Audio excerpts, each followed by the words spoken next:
Hello, Amlan, hello world. Mahatag akong reactions sa Gandang Negronse 2025 related to the Buglasan Festival happening last Sunday night sa Masias Coliseum. First time na ako nitanaw ka ng Gandang Negronse ng beauty pageant sa LGBTQ.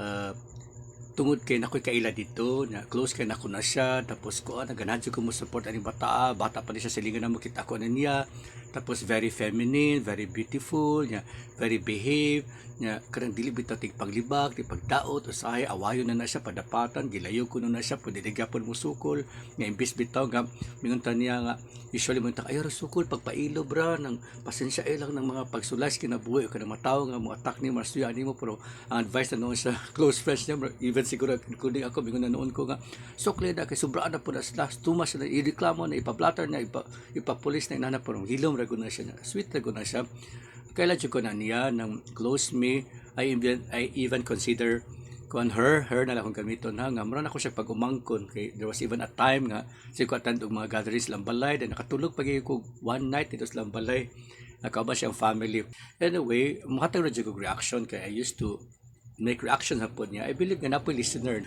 Una gyud ni support ko niya kay kailan jud ko niya tapos dito na sa show ni stand out gud siya. For me ha, she was the most beautiful, the most feminine of all. She's so Filipina pod, so sweet, humble, kanang graceful kay siya, glowing kay siya.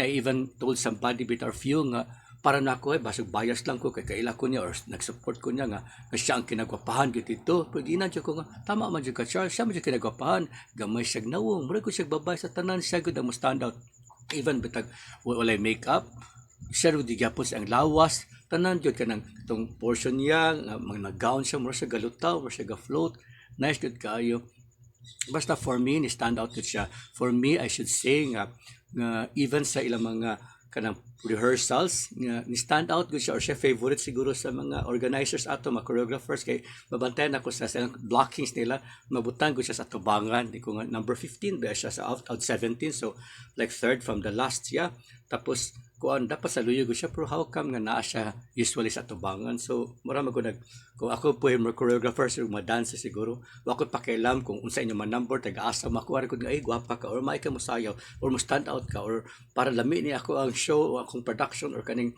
inyong dance number kaning pinakamaayo pinakagwapa pinaka kuan ng mura bitag mag head turner bitaw ako ibuta sa tubangan pero bahala na ma-judges kung silang taste so ako for the win na to siya for the topmost crown nga iya mo take home that night ang problema na gud ato ang question and answer na I know Jovi kuan po siya challenge po siya sa question and answer pero medyo naghatag ko nagma tips nga ma-answer ang taan niya mga magdili kayo bitaw perfect good pero at least mag-carry na good niya kana mo siya beauty na siya poise na best in Filipiniana pa dyan siya top 5 and the best in talent pa dyan siya tapos best in katong arrival attire so congratulations sa mga nag-support niya to come up with that kind of marabang impacts sa yung arrival nga naka-award pag yun dili malupik anyway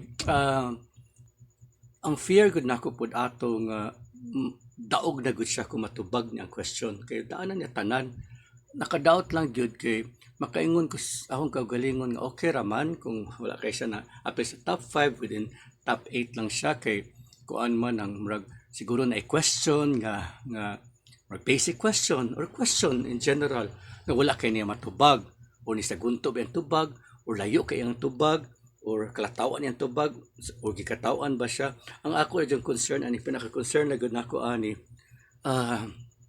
for me balag masuko to nang utanang ano sila rin ay utok prangka lang napo koy utok and then napo koy advisors and then tig-judge po kog mga contest big or small sa Cebu, sa Amblan even sa nearby towns particular ko question and answer yun nakoy mga friends po nga kanang medyo ako jud look up in terms of intelligence nga mo consult ko nila so maminaw po ko ni research po ko so ang point magud nako is okay ra unta ko murag okay ra nako nga ala wala siya kabot sa top 5 okay ra nako kasayop makaiyang tubag sa question simple ba kung question was like this pero answer bali layo but it just so happen nga hasta ako galibog sa question murag there was something wrong with the question. Hitabo magud atong top 8 pa sila. Ang question and answer procedure o fixed like envelope. Tapos ang envelope contained the name of the judge. And the kanang name sa judge mo siya mo ask dito question. So ang usa ka judge nakapangutanan niya tapos nakaingon jud ko actually ningon man si Jovi na ako nga sir nang naulaw ko or sorry ka ni ko di ka dapat mo sorry kay mismo ako naglibog sa question mismo ako dili gay kabalo mo tubag sa kuan question ako gipangutanan naglisod pud sila tanan nga akong gipangutanan ko there's something wrong with the question so dili la ako so I felt that there was something wrong with the question not your answer kay pag unsa man ang answer bisag unsa answer pro ang question is kuan is murabag defective so bisag unsa answer dili gud siya mo fit kay ang question nga may maguna man murabag choreographer sa dancing natay dancer na sa tunga at ubangan siya ato sundon kung magkasinayop siya ay sayop ko tatanan so bisag unsa na to ka maigsayaw tapos sayop ang galidya wala gyud taguba gyud tatanan so bisag unsaon ka bright o ka may motubag sa question kung medyo na defective ang question dili jud ta makaingon nga naigo ang question kay ang question pa lang daan is defective man the question is questionable. So muna siya ang question. So mas maayo po mo, maka-explain po mo, na po mo answer dito. Pag-plug po mo, promote ako ang opinion. In a corrupt system where favoritism often dictates justice, how can the LGBTQ community ensure that their rights are respected and not used for political gain? Una, in a corrupt system. Ano corrupt system? Kung may corrupt, marabag nangawat or sa ba ng kanang mga politicians nga nangurap flood control projects ibang corrupt kay mao man ni ma-issue gud karon pero pwede man pud nato imin nga nangurap like corrupting minor abi ka bata gipahimuslan nga nano ba or kanang ma-inosente gipang pahimuslan gipang ilad para lang ma-abuse siguro pero kanang jud na corrupt system more likely than mubutas sa tutok is pangurap jud sa kwarta sa gaban sa gobyerno. Okay, paingon mo siya. Where favoritism often dictates justice. So sa corrupt ko na system, so it's about politics, it's about governance. Favoritism often dictates justice. Murag naamoy gipalabi nga kanang pagpalabi nila magdictate sa justice. Nga diktahan naman yung mga justice. Ang pues murag siya line ba nga murag ang mabakak mo na siya kamatuoran or ang mga lies mo na siya truth. How can lies become truth when lies are the exact opposite of truth? So di kami nga 90% like truth, kasi di na siya truth kana may 10% nga sayop. So kung lies ko na siya, dili kami ingon ba nga puti kay imong pagkaitom. So sa murag tungod kay politician siguro or mga atong court dire kuan siya nang pabor sila, bias sila, na sila pinalabi dili sila fair nga mo judge. So muna na mo dictate sa justice. So let's not call it justice kung dictated maday siya unfairly. Justice should always be positive. Justice should always be like fair. An honest liar, 70% genuine, or you are 75% pure? Saan yung pag pure kung 75% na guys? Yung nana ba? So favor often dictates justice. So ang favoritism, do sound negative, dili na siya mo dictate og justice. Dili gud kay ang favoritism daan na siya gipalabi dili siya fair so dili gud siya just so dili gud siya moingon nga makadictate siya sa justice murag mantika og tubig di gud asla pwede magmix kung sakto magani ko murag mas better siya gud ingon siya favoritism or unfairness would more likely be used as a judgment as a verdict murag gipreso siya bisag inosente siya kay favoritism man kung kisay nangawat maupay di mo state witness una na ba maupay na free kato mga ginagmay mo na preso ang tigulang nangawat sa kilong mangga na preso ang mga billions or trillion nga nagawat wala ra man nagparalax ra man naglami ra man kay kinabuhi so muna siya nga so dili kami nga justice na siya so ang kuan gud ang conclusion ang verdict sa court siguro is unjust kay result man from favoritism. So dili ta kay nga favoritism dictates justice. Dayon ta.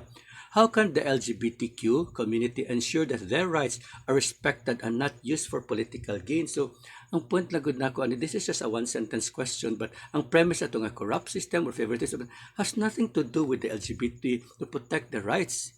So sa man sa favoritism di magayt nga makay favoritism aning gandang negrancy kay sila magani atong gitan-aw dia so murag makaita nga highly favored siya compared sa ato kasi sila gyud naa sa tubangan nagtapok gyud ta kay butan-aw ta silang kagwapa. So akong question aniya ng unsa may relation sa favoritism dictates justice.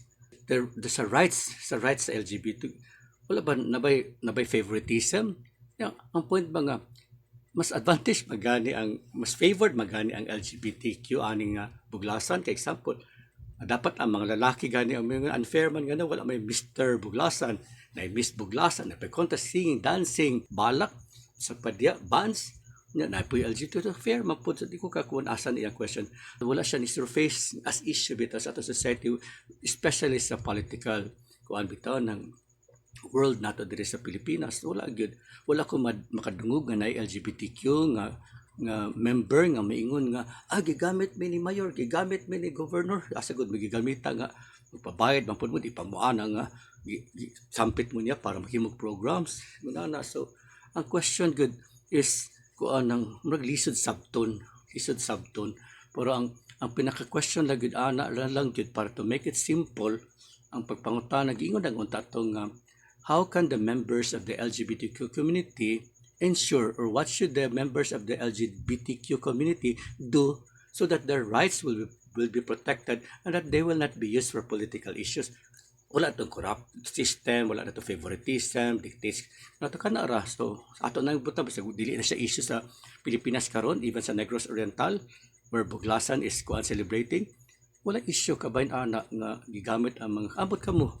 Nagamit ba mo members of LGBTQ including the lesbian na magigamit ng for politics wala ko magkuan so muna nakaingon ko nga sayang si Jovi for the first time in my life nag-observe ani mo beauty pageants nga kuan lagi pwede ra man to siya wa siya kadaog kay tungod kay wa siya katubag kay binugo si Jovi simple lang question gipasu pangutana ra nga kuan ng what do you like unsa nang beauty or intelligence mumili na kas do then why diba kani nga question ba pag paminan ako atong that time na kayo ko mura magkuanig gipangutana nga Charlie if you would go to the planet Jupiter what animal would you like there and why mo sa man ako pagkabalo sa mga animal nga ko kadto pa dito ko kabalo sa classes sa animals dito na ilang behavior o ko kabalo there's something wrong with your question I cannot answer that so the simple question should be like this na lang ha Jovi as a member of the LGBT community, how can you ensure that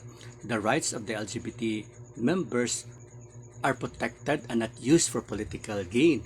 So the answer could be from my kuanham like we should support and elect politicians who have at least 3 of these qualities, 3 S's. First, he should be sincere. Sincerity can be determined on his track record. He shouldn't make programs that are only organized during election periods just to promote himself. We should examine his track record that even from the very beginning, from years before the election, he should have proven kindness and support and advocacy for the LGBTQ community. We should know that he has been supporting the LGBT community. Second S is sustainability. Whenever he makes programs or projects for the LGBTQ community, it should be sustainable. He should be supporting it for several years, not just after election, only during elections. It should be sustainable. He should know how to support it. He should dedicate his time, his leadership, his assets, resources, his money, everything to make that project for the LGBTQ community last for years. And the third S is success. It should be successful. It cannot be just be a project just to have a program for the LGBTQ, but it should be successful. You should see to it that the objectives of the program are achieved. Objectives could include the protection of the LGBTQ community members, the protecting their rights and them not being used for political gain, and that in a way that during the course of this project, many members of the LGBT community would declare to the people that they are protected, and they are respected, trusted, and they are not being used for whatever selfish desires, whatever.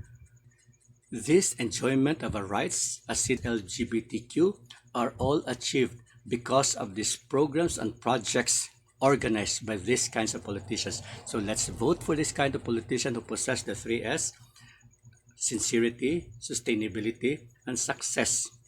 For they would more likely be true enough to protect sincerely the rights of the LGBTQ community members. That's all. Thank you.